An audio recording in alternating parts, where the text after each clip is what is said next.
Good morning, everybody, or afternoon, depending on where on the planet you're joining us from today. So thanks very much for your time and attention. Today's topic from IMDEX is drilling deeper, strategies and technologies to stay on target and not blow your budget. So we're doing this as a bit of a tag team today. The two presenters are myself, Michelle Carey. I'm the head of product development here at IMDEX, and also we have Kelvin Brown, who is our all-round expert on all things navigational drilling.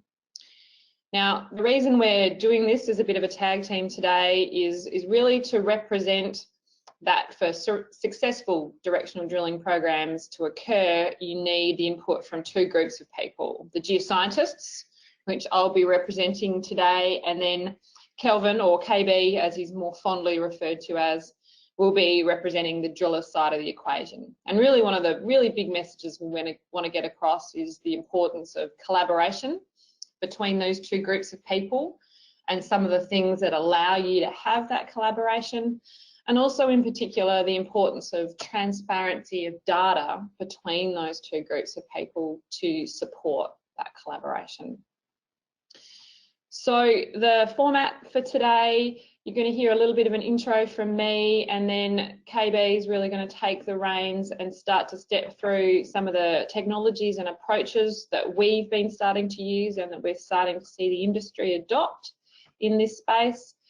And then at the end, we'll take questions. So if along the way you have a question and you don't want to forget it, please feel free to pop it into the chat window, but we'll curate those and have a look at all of them at the end, just to give us a bit of a momentum as we go through the talk.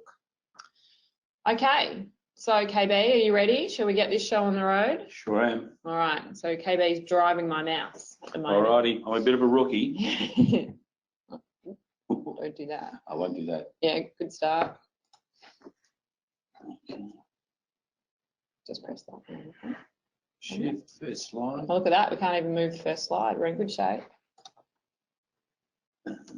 There we go. Technology. Okay, so obviously just as a bit of a start, for those of you who don't know us well, IMDEX is a global mining technology company. We really focus on ensuring that people can effectively prosecute on, in particular, drilling activities all the way through from exploration into production. And so when we talk about directional drilling, it's obviously an increasingly important subset of those activities, and obviously it occurs all the way through those different stages of the mining cycle. Okay, and then we really like to say these days that we do three main things, and again you can really start to see how directional drilling and deep drilling plays into all of these. The first one is just the brutal reality, is that geologists have all the great ideas in the world, but if you want to find something, then you actually have to test it using a drill rig.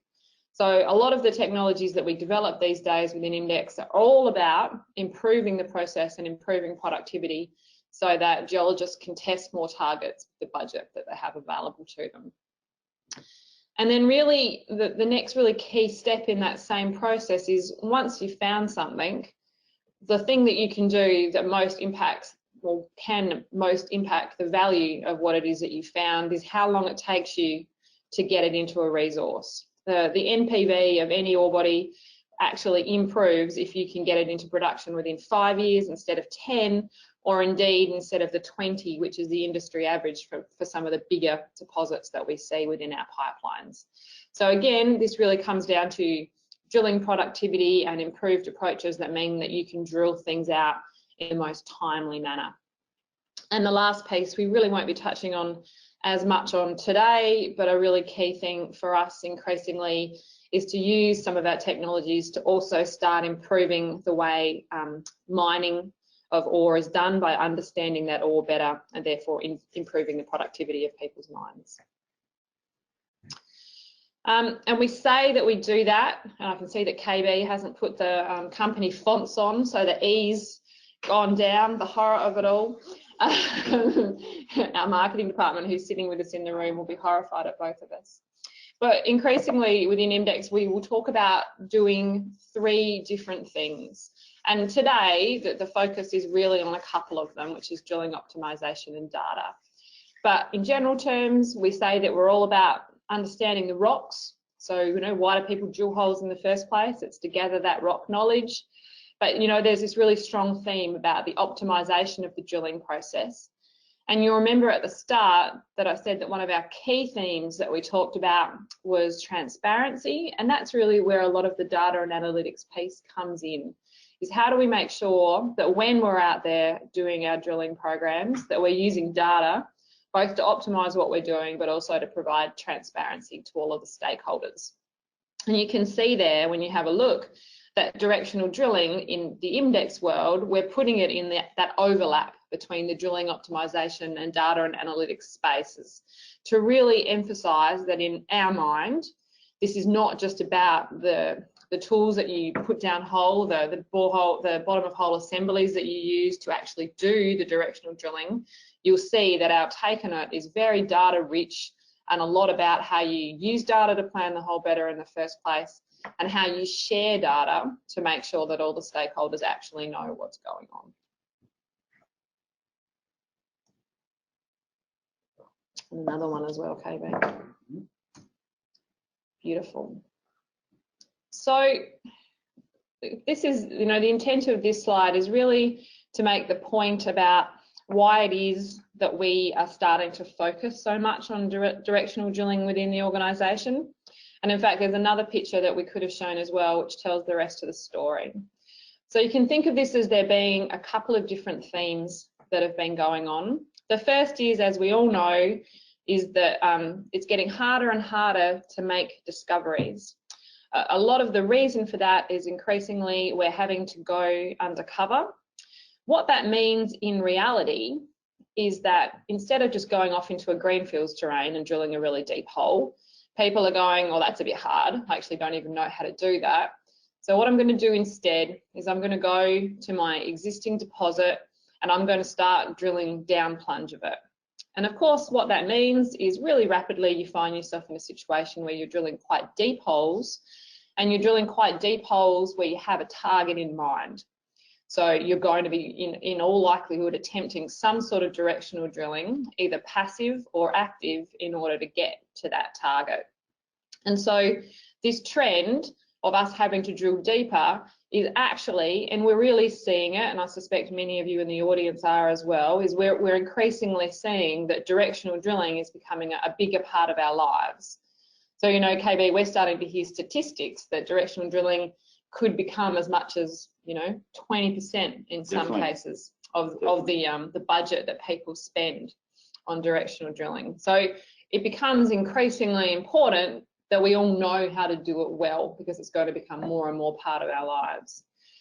And the other thing that this graph shows is, of course, the other thing that's been occurring along with this, and it's not just because we're drilling deeper, but that's definitely a factor, is the cost of drilling is going up. So we're actually getting less bang for our buck. And as I said at the start, it's all about testing as many targets as we can. So really what we need is technologies and approaches that allow us to control cost as we drill deeper. And in particular, to really balance out cost versus risk. And I think you'll see this theme coming through as well, is it's not just about low cost if it means you don't hit your target. It's got to be, it's incredibly important that I hit this target and therefore I'm willing to wear this cost. Or do you know what?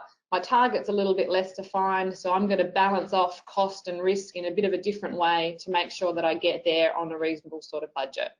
So these are the sorts of factors that we know are going on in people's minds as they plan these deep directional programs. Okay, so this is one of my current favourite slides, the green and yellow mud bucket, probably our proudest branding from our AMC brand. I think all of you globally are very familiar with its work. But really the intention of this picture is to start talking about what optimization of drilling means to IMDEX. And as I said a couple of slides ago, for us, it's really very much quite a data-driven thing. you'll see us, you'll see us introducing technologies that improve the pace of drilling, but you will also, to a very large extent, see us starting to introduce mechanisms to bring data into the process so that people really know what's going on. And you can see that that's really what these series of pictures illustrate, is, if you have a think about what a drill rig is, and a directional drilling program is just the same. It's all about the rig you have and how it can perform. It's all about the fluid system that you have and how it can perform. It's all about the people, the drillers that you have on site and what their skills, capability and experience is. And then brutally, the one thing that actually you can't change, it's all about the rocks that you're trying to drill through in the first place, and therefore the interaction of those.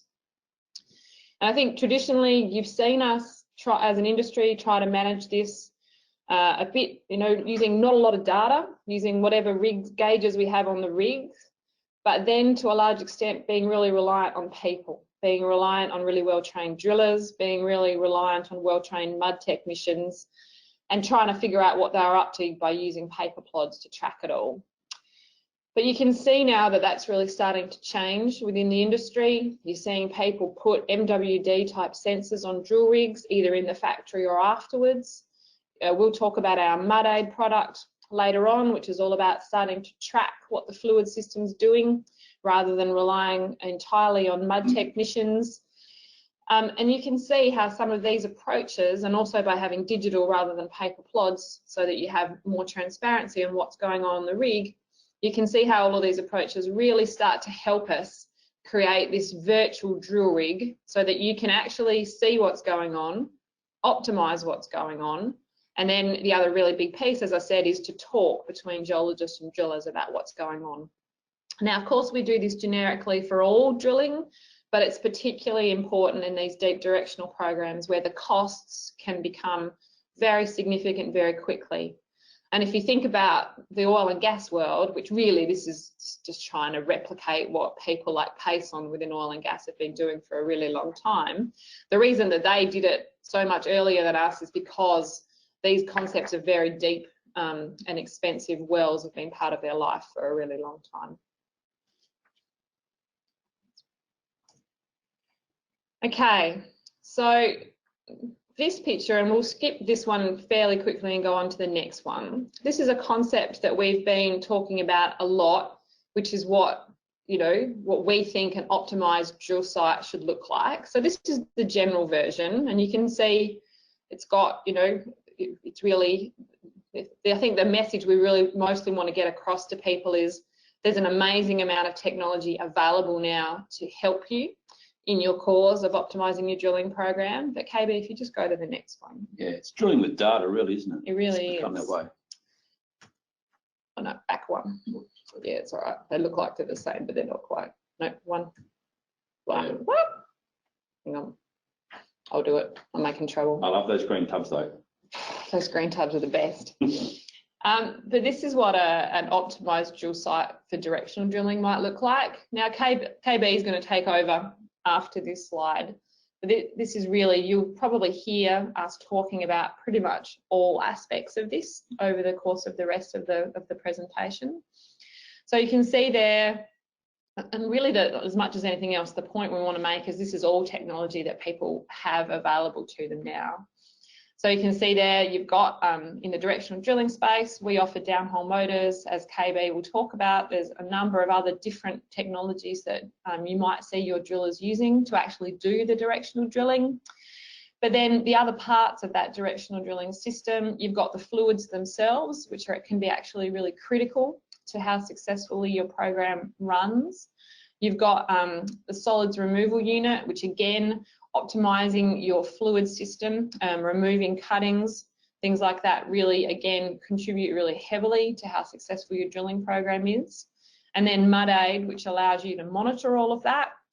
But then you can see there's the rig alignment tools to make sure that you actually line up this really expensive drill hole properly in the first place. The survey tools we're going to talk about quite a lot, which make sure that you're staying on track, which is absolutely key.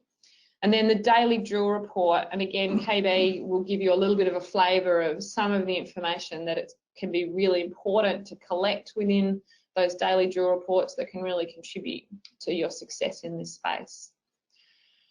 Okay, so KB, that was me setting the scene.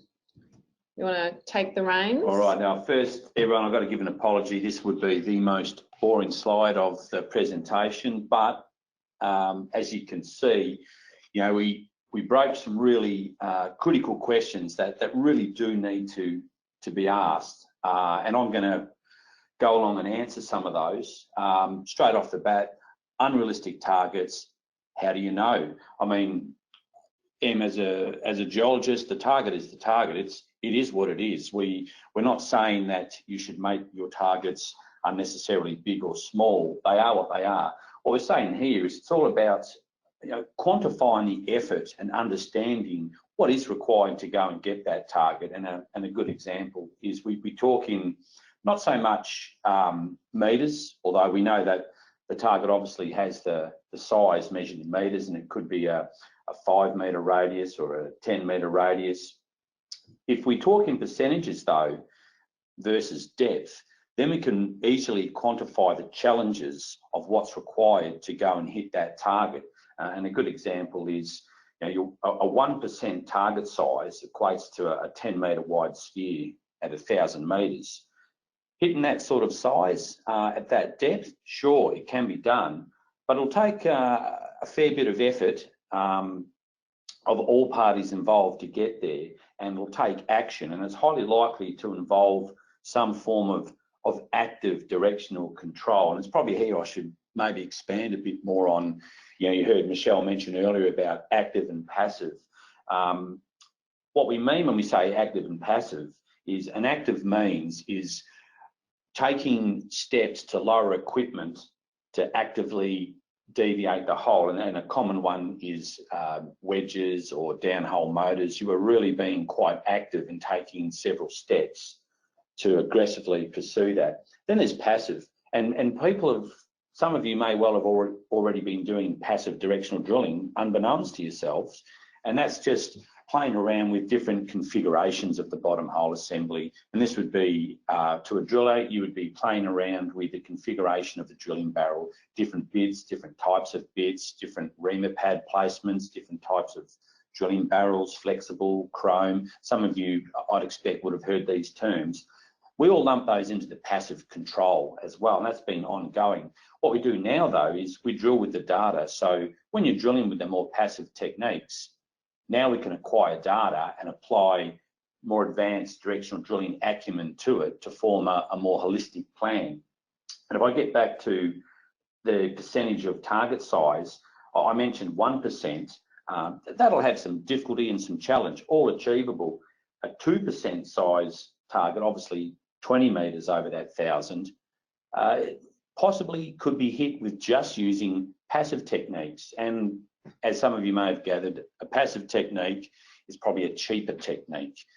You're not actively hiring or buying specific technical equipment in or expertise in. It can be achieved with just some good planning and some good understanding of the formation. So KB, you and I think we'll talk about contracts a bit as we go along, but this is one of those classics for me. Is that, you know, I think quite often you'll see people almost at a contractual level set the targets without a great deal of thought. But what you're really saying is it should be a little bit more case by case, is the geologist should have an idea of what the target truly is, and to set that as what the driller should be aiming at, not some sort of, you know, hypothetical thing that got written in potentially by the supply department at the contract setting stage. Oh, definitely. It's you know, it's all about the focus of understanding the challenge and really doing it up front. You know, we're suggesting here that we take almost a project approach per hole, and when you do that, you really focus on the planning beforehand. And if everyone sits in the room or gives it some thought, you'll suddenly see that, well, that's a 1% target. All right, this is likely to require this, and just removes nasty surprises, which can often be expensive, nasty surprises. Well, I think that's the point too as well. You know, we talked a bit about this cost versus risk thing. It's one of the tricks is if you know something's going to be expensive at the start, but you've decided that hitting the target is your only aim, then that's one thing. But if you get halfway down and realise what the cost of the hole is actually going to be, as you say, that can be a pretty nasty shock. Absolutely, and might be a terrible surprise that you'll need to employ some different technology or skill sets that may not currently exist where you are. So doing this all in advance and using this percentage methodology really helps to flush that out and gives that table some transparency. Also technology. Now we could probably talk for days and days about technology, but I guess to be to the point with regards to directional drilling, when we engage in directional drilling, it's going to involve a much higher frequency of surveying. You really do need to know where you are, and you need to know that data is of good quality. So we're going to be surveying much more, and obviously we need to do that faster. So selecting a technology, and I guess we're talking specifically about surveying instruments, selecting the right survey instrument that can quickly get you the best data faster really translates into a lower cost. We must have that good information, and it's a classic junk in is junk out. If as directional drillers, if we don't have good data, we're going to be a bit limited to follow and or make the best plan. And of course, that data, it needs to be from the single source. Too many times I've been sent CSV files and several types of CSV file when I analyse them, because there's a discrepancy between Leapfrog said this and someone said that. And when you look at it, we're not all singing from the same song sheet. We're actually, there's some rounding issues. Someone omitted a particular survey, and it all has knock-on impact. It's critical that we all be singing from the same song sheet there. Yeah, again, I guess it's down again to your 1% thing. Particularly if you're aiming for a small target, then the source of data that you have that's most critical to you is that survey data. So if the drillers and the geologists don't have a shared view of what it actually says, then, well, it's probably the first place that arguments start up. It's like, why are you doing that? Well, because the survey data says it has to. Well, not the survey data I've got, etc., etc. Oh, it's a classic, Michelle. Yeah, it's you're going to hit it, you're going to miss it. No, I'm not. No, yes, you are. And it's really about avoiding that. So if we really focus on everyone working off the single data set, then these problems absolutely disappear, or certainly are well mitigated. And I think of kind of the cost control being from two aspects. One is to gather that survey data as quickly as you can, so that by minimising downtime, and lots of the new north-seeking continuous gyros allow really rapid data collection. But then the flip side, as you say, is in general, the sooner that you realise a hole's off track and therefore can correct it using potentially even passive methods, KB, if you pick it early enough, then the lower you keep your costs. So that seeing the data often and early, it really is critical. Yeah, the sooner we have it, the sooner we can make a better decision. Yeah, dead right.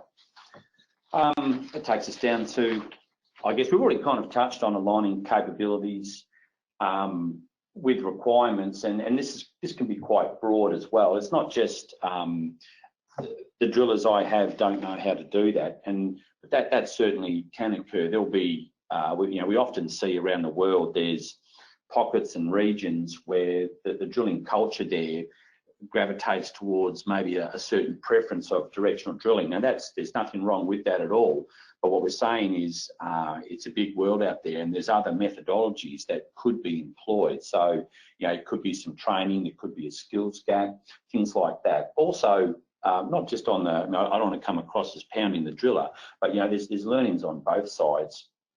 Another example is the capability to understand the data, use the software to make the best plan. And an example of that might be, and a classic we often see is with azimuth, the azimuth tracking of a borehole. Sometimes the azimuth doesn't really come along fast enough, and a good plan might allow for the azimuth to increase, but it doesn't seem to be. So the perception there is that we have to do all things we can to get the azimuth moving. But if you use the software and the trend analysis, it's really about understanding the rate. If you know the rate has increased, that's significant. Yes, the rate's increased and it's on the way. You need to understand that, because if you just focus on the azimuth only and try and chase that, and you've got a high rate, you'll get there much, much sooner, and then you've got the opposite problem. You've gone past the target line, and we do tend to see this a fair bit, and it all comes from, I guess, the best use of some of the directional drilling survey technologies are out there. They're presenting you the numbers, but you still need to make that better decision. And what we say here is understand the rate and the trend is what needs to be focused on. Don't be stuck on just the actual single azimuth figure alone. I think, digging deeper a bit on, I'm going to get myself into trouble here, I can tell, but I'm going to do it anyway. I think one of the things we see is, for example, the Canadians, they love their wedging, and perhaps big wedging culture. Yeah, there. And whereas in Australia, perhaps you might start seeing downhole motors. Would you say, in reality, there are pros and cons to both, right? Is it just about making sure that your drillers know what all of the options are?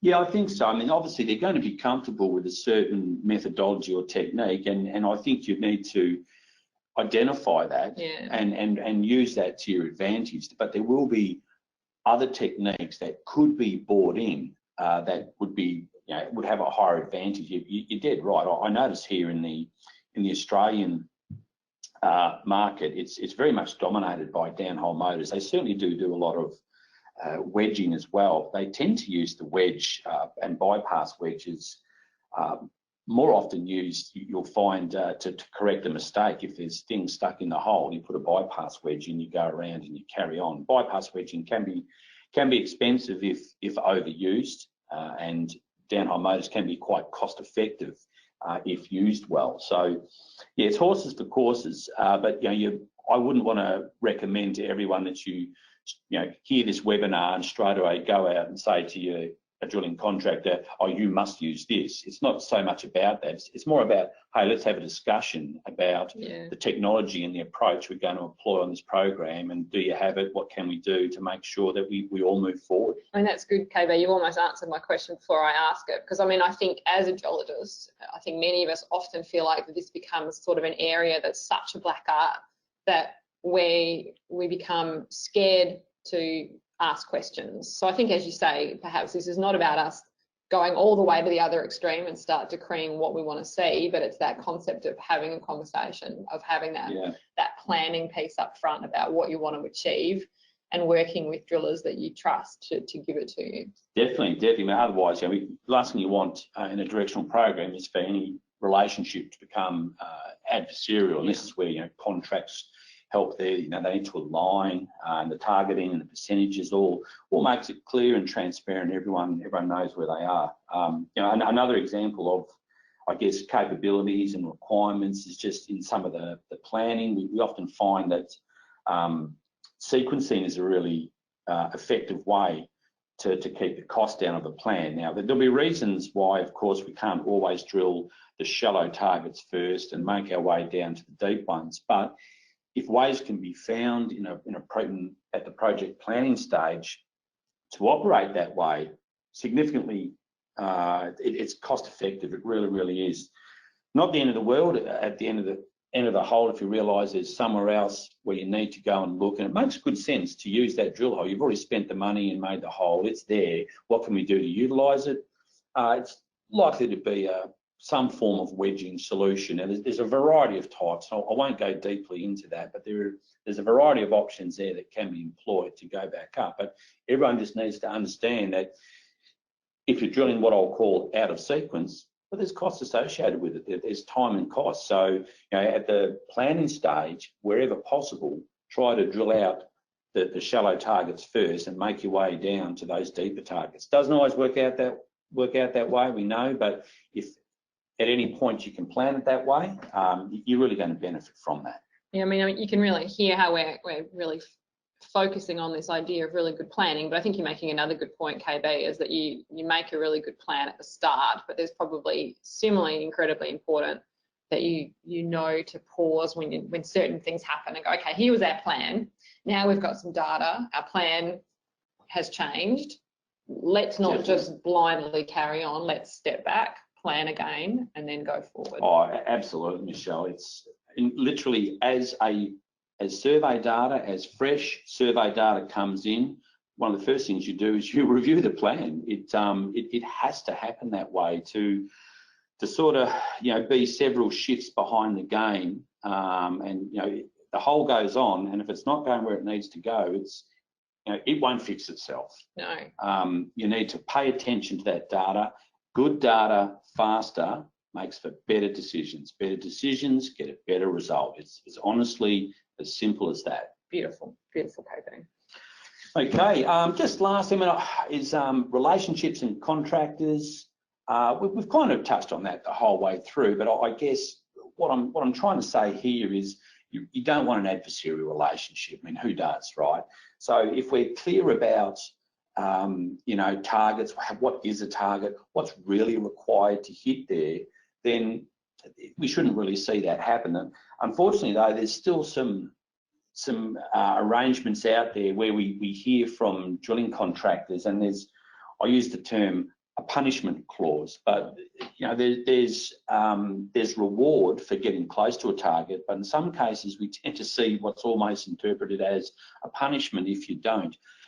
When you're in that arrangement, you can't help but become a little bit adversarial, and we just say, does it need to be that way? We can still effectively hit targets, but more of a reward-based system and less of a punishment-based system. I think, too, some of the things that we've seen is sometimes these punishment clauses can have unintended consequences where it actually causes people to cheat, to be blunt, to start, manufacturing survey data to ensure that they stay within. And that's not the outcome that you want. We've been talking about transparency a lot. Definitely. If in your contract, rather than the intent being to try and make sure that the whole stays on track, by making it impossible, you actually do the opposite and mean that you've got no control because you've got no visibility on what's going on. Yeah, you want to have some freedom in the contract to be able to do a little now than have to do a lot later. And by the time you get to that a lot later, relationships are frayed. It's not a good situation to be in. And that's a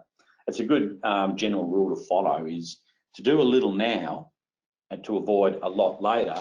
You have to have that data up front, and you have to be able to use that data so you can make that better decision and save yourself, perhaps some grief further down the hole. Another thing that when I was in Africa recently, Colin Rice took me through his model for how he costs drilling. And another thing that we do see sometimes is that people might have contracts put in front of them with what looks like a really attractive rate for doing deep drilling and doing directional drilling. In fact, looks so attractive that you kind of know they're not going to be able to get the job done for those price tags. Definitely. I mean, the reality is although it seems tempting to sign up to those, you're probably not doing yourself any favours when you do that either. No, not at all. I know things become simple when you just see everything bundled into a cost per metre, but when it comes to directional drilling, everyone needs to understand that there is a real time component of that, and you have to be conscious of that. Like I say, you want to be able to have the freedom to make that better decision sooner and not go, oh no, I shouldn't do that. Well, if it's about hitting the target, it's about hitting the target. I mean, there's no point having a cheap hole that misses the target, honestly. Well, if there is, let's hear about that. Yeah, I mean, I think, we come across this a bit as well, because the other thing that you can mess up a bit at the contract stage is prevent the driller from using the technologies that they need to use. Absolutely. You might have it written in that they can't use the sorts of survey tools that they need. There's all sorts of things that can occur. And again, all of these are like, well, make sure when you set the contract that you know what your aim was in the first place. If it was to hit the target, make sure you've enabled the driller to hit the target. Spot on, Michelle. I mean, I'm going to show our age here a little bit and give you a crazy example of that. Is when we're bringing in and first introducing digital survey technology to the industry, it was a little bit of a battle, and we're going up against the old photomechanical systems. The Eastman single shot camera. There will still be a couple out there somewhere, but I think I saw the last one. I'm actually quite young, so I only just saw one right here. Okay. Unfortunately, I saw a lot. Yes. And, but what we noticed was we were introducing digital survey technology, which really gave you more control over the quality of the data, but we're still seeing the single shot discs coming in, and we couldn't work this out. I mean, why would you? I mean, price was one thing, and that got better, but what it came down to was that in drilling contracts, it wasn't written in to specify digital technology. So if you were, excuse my French, a crusty old driller who owned an Eastman, well, of course you were going to use that because the contract just said survey, it didn't give any details on the technology. So that sort of harks back to, you know, a good contract does really need to touch and cover on some technology to make sure that we can use that, because that was the prohibiting factor. You know, a crazy little line in a contract stopped the best result from happening, you know, and it impacts where the whole goes at the end of the day. Yeah, sure can. All righty, that concludes the most boring slide we have there. Now, it's ironic, isn't it, that we talked for the longest about the most dull I know, slide. I probably should have brought some more interesting squiggly lines and stuff up. But we pretty much talked, here we go, here's the squiggly lines and straight lines. So what we talk about here is that quality of data. You heard us mention that before. The best data gets the best results. It allows you to make the best decision. So what we're saying here is we're just simply applying some QA/QC principles that have been getting used in oil and gas for decades, and we're just applying this methodology to mineral exploration drilling and its surveying. It's as simple as, well, you'll see up there a misclose, which is the directional difference between those two lines, depending on what it is. Now we can misclose azimuth, dip, meters, lots of things, but we use this methodology to give a quality pass or fail. And the industry standard at the moment, the pseudo standard is a 1%. So if it's over 1% misclosed, then we start to fail the survey. And this one here passed with glowing results. But this tells us that when we're presented with survey data and, you know, we want to make the best hole design and we want to hit the target, this is giving us the confidence that we do have the best data to start with. That's the first point where we start. Get the data good, get it clean, and then we take the next step. Yeah, it's all about, you know, it's not about giving people dip and azzy on bits of paper. You can see that it's about how do you present the data in a way that people can not only, you know, see the dip and azzy, so to speak, but also go, all right, I can see it, I can trust it, let's move. Yeah, and to make that example again of the poor old Eastman, it sounds like I'm pounding the Eastman, but, you know, when you're doing directional drilling, and for those of you out there who have had the luck of looking through those discs, what I often used to like to do was, when I was teaching about digital survey instruments, I would pull these discs out and I would interpret it, then I'd pass it on to the next person, and we'd all write our results down. Yes. And quite often they would never be the same. Yes. And yes, we're talking point something, but when you're doing directional drilling, and remember I was talking about trend, it's important to know the trend first. You really need to focus on that. This is the gold that we're looking for, and with a disc you don't get that. So yeah, plugging in digital data, it just it does make the difference. I guess that's the joy of some of these continuous survey tools now as well, KB, is that concept of spotting trends becomes so much simpler because you've got data, or, you know, continuous streams of data rather than shots every, you know, 30 meters, 6 meters, whatever spacing. Oh, absolutely. Do it on. You know, the days of having to run the Eastman every 30 meters, it just, you know, it told you what happened at 30 meters, but gee, you were really guessing what was going on in between 30 meters. But now where we can survey continuously and fast with good quality data, having that information every 10, 5, 1 meter quickly, you know, we pick these trends instantly. It really does help. And there we have now, I guess. Look at this as geologists and drillers' worlds crossing, people. we need that audio coming back. When you're a collective, rah! Oh my gosh, a driller has been using biogas. Perish the thought. The world has gone mad. Yeah, it has gone a little mad, Michelle, and I've got to say, the dots do excite me. It is IA gas that we're looking at there, and I absolutely love it. It's when we plug in this data into gas and we bring up the trends, and as most of you who have used gas will know, I did scatter plots there, and that is but one of them. I had 6 by 6, 30. I had a huge amount of plots to choose from, so I just put the one up there. But what this is telling us is some real good information around the trend. So ROT is rate of turn, which directly impacts azimuth. So we use this to see which way the hole wants to go with regards to azimuth at depth. Now, bear in mind, I don't know what the geology is here. I'm just using this to tell me what the direction is doing at depth. And it's very, very powerful when it comes to making that best plan. We're seeing what's happened and we're using that historical information to best predict what's going to happen in the future. And if we get this right, and we're very good at using passive drilling technologies, that very well could be all we need to get to where we need to go. It's really as simple as that. So KB, of course, the obvious question when I see such dots is, you know, as you say, you've done this by depth.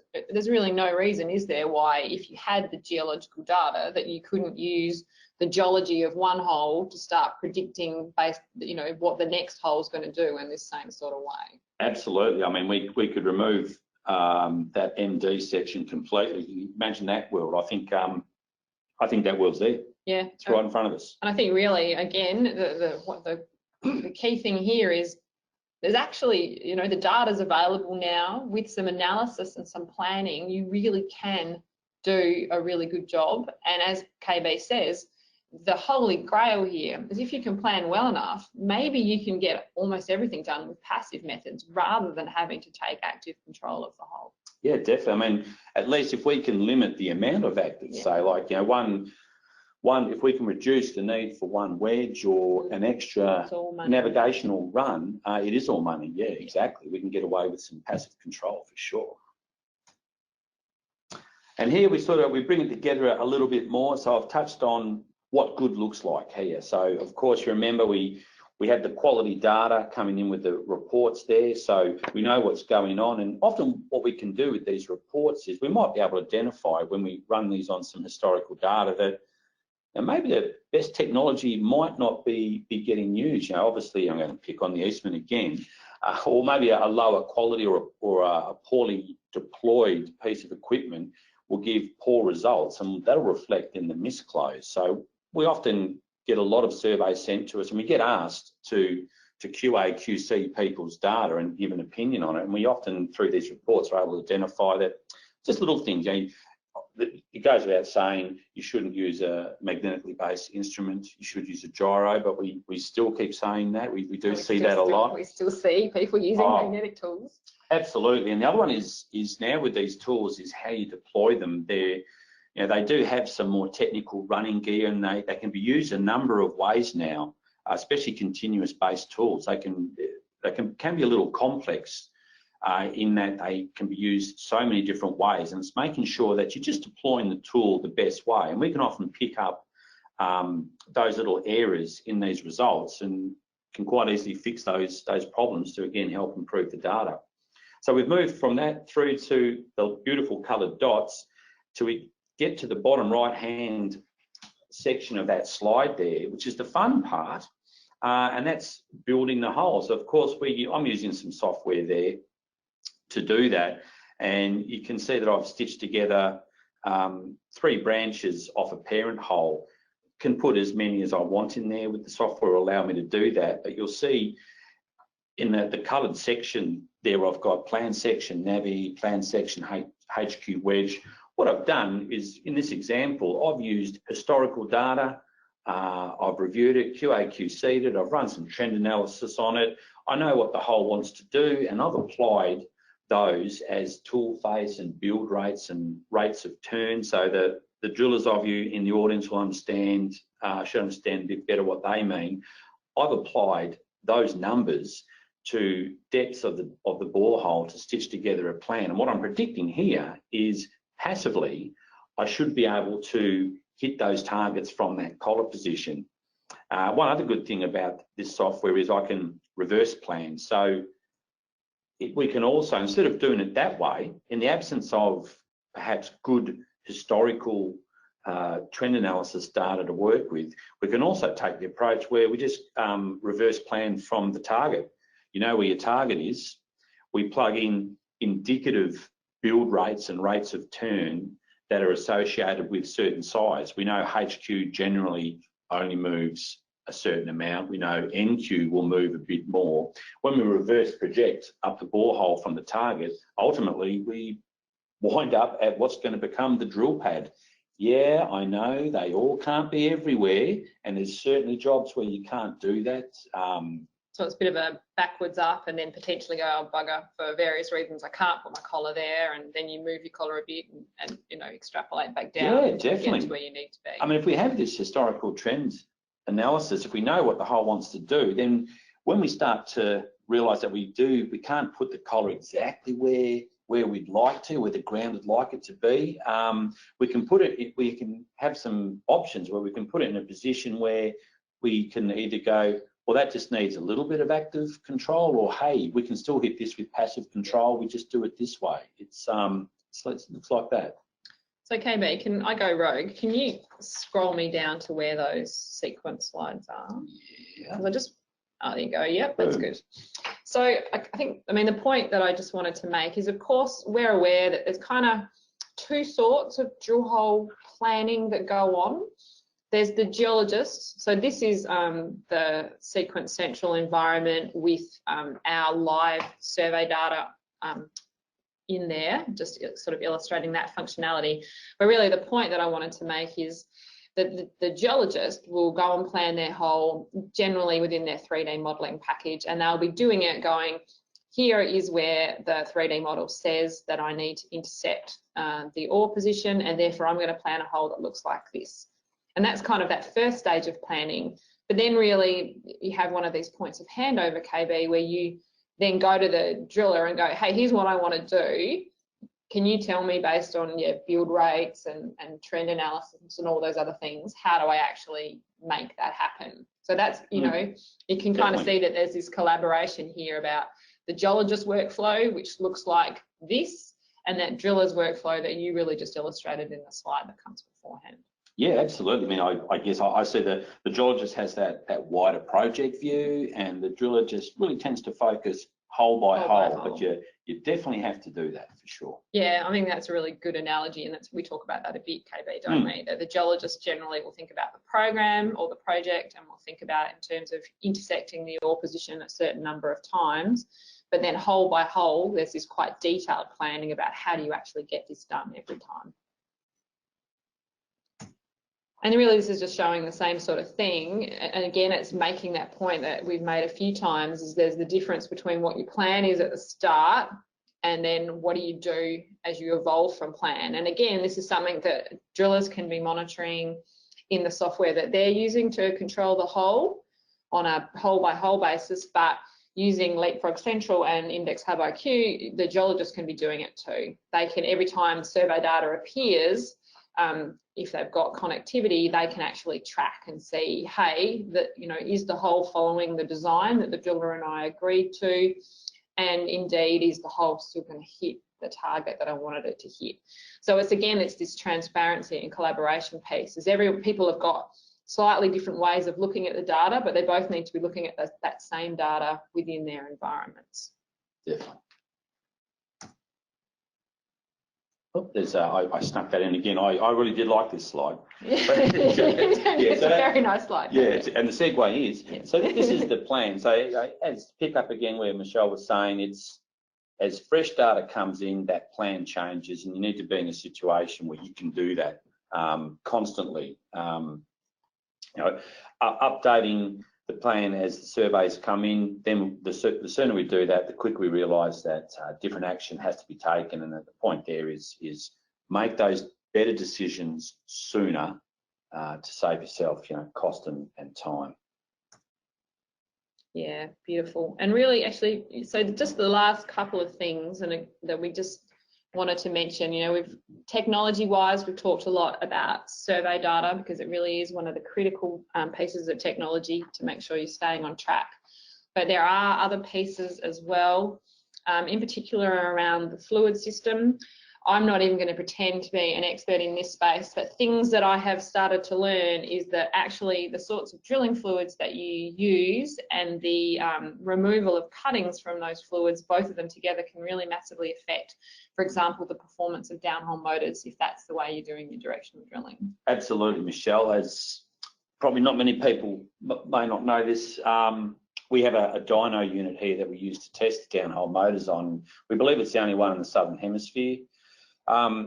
it's a pretty cool piece of equipment. We do all sorts of testing on it, but one thing we do also is we can test the performance of drilling fluid through it. I without having my sales hat on too tightly, we notice great differences with the types of fluid that we put through. It definitely makes and it has an impact on the performance of the equipment. Yeah, and then, and again, this is an area that for geologists can feel very much like black art. One of the things that I think is quite exciting is the other piece of technology that we've been developing is this system that we call MudAid, which is basically a series of probes that allows the monitoring of the fluid chemistry. And it's really and fluid properties. And it's a lot like the story that we've been telling you for survey data. Obviously, that system being on site means that the driller can see what the performance of their fluid system looks like so that they can be constantly monitoring and improving it. But what it also means, and KB, if you go to the next slide, I think, yeah, is that data actually gets delivered through the hub as well. And what it means is that geologists can actually start to monitor as well. And again, no one's suggesting, although I've now learned more about drilling fluids than I ever expected to, that geologists become experts in drilling fluids, but they can actually monitor to make sure that whatever has been agreed to at the start as being the right parameters, you can monitor that you're staying within those parameters. You can actually track and make sure that whatever you said was going to happen is actually going to happen. And again, it just becomes this transparency piece. It means that you can respond if things have gone out of whack. It means you don't have to argue later about who said what and what actually happened. You can have transparency about what's really going on in the fluid system the same way as you can with the rest of the drill rig. It's like having a virtual mud engineer. Like a virtual mud engineer. I love him. Hey, that's a beautiful idea. Yeah, we'll skip that one, I think. And I mean, you can't blame us for a little bit of blatant marketing to finish it off. We've been talking about survey tools a lot.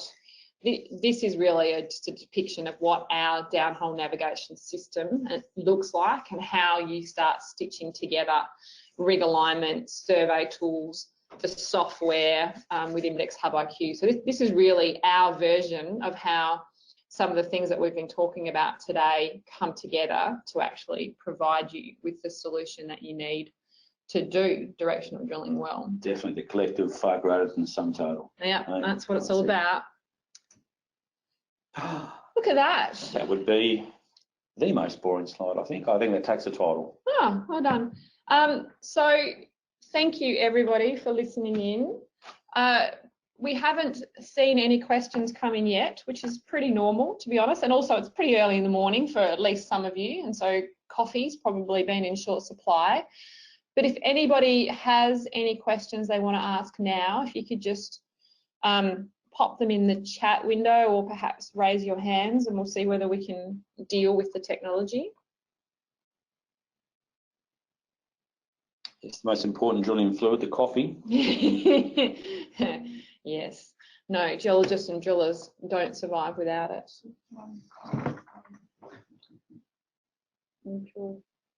Okay, so how do we click to unmute? Can you do it? Yep.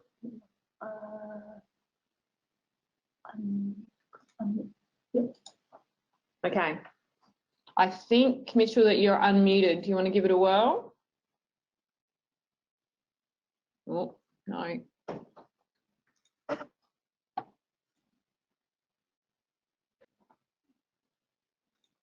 So some of the question, at least, I can see, so Mitchell has an oil and gas background. I think he's asking some really interesting questions about the applications of the sorts of things that we see in oil and gas into the minerals industry. So some of the things that we obviously know oil and gas do, using gamma data or data like it to actually start geosteering.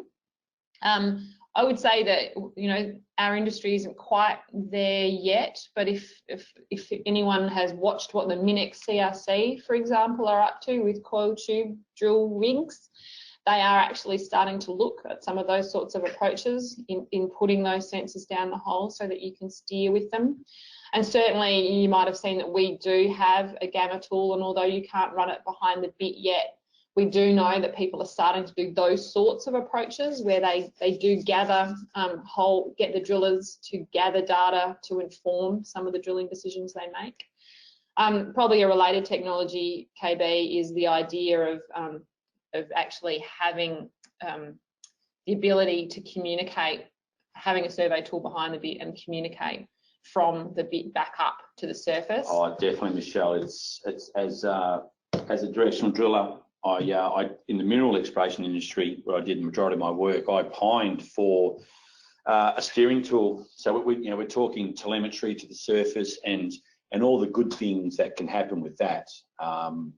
Without going into great detail, it's certainly not just to steering itself, but other things. But yes, steering tools in mineral exploration drilling, we just don't see enough of them, and that's most certainly an area where we have some focus. Yeah, so I think, again, we generally, the way the world works is wherever oil and gas goes, we get there eventually, and we would expect that this is a place that our industry will end up. I think the gaps, it's closing a bit. It was certainly a chasm some 15, 20 years ago, but it is becoming smaller and smaller. The barriers to bringing some of the oil and gas methodologies and technologies down into our industry have lowered, and they are certainly starting to flow in. I mean, we look at gyros, for instance. It's arguably on par. Yeah. Whereas 10 years ago, we were miles nowhere near it, and people would have laughed if you said you could do North Seeking with a men's gyro. They'd be hilarious, but it's very, very real now. So. And indeed, we're starting to see that technology bleed from minerals back into oil and gas, which again, who would have ever thought such a thing would happen? Exactly. Now, Kelvin, Hattie also has a question for us.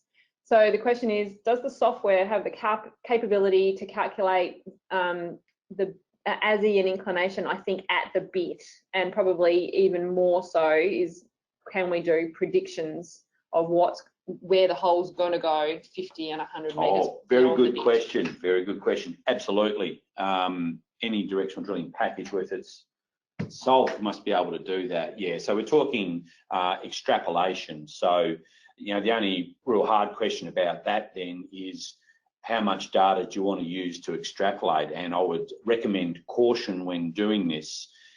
We can take the previous 50 metres, 100, 1,000 metres of survey data above the point that you want to extrapolate from, but you're really starting to broaden it then, and over a long distance, a lot can happen.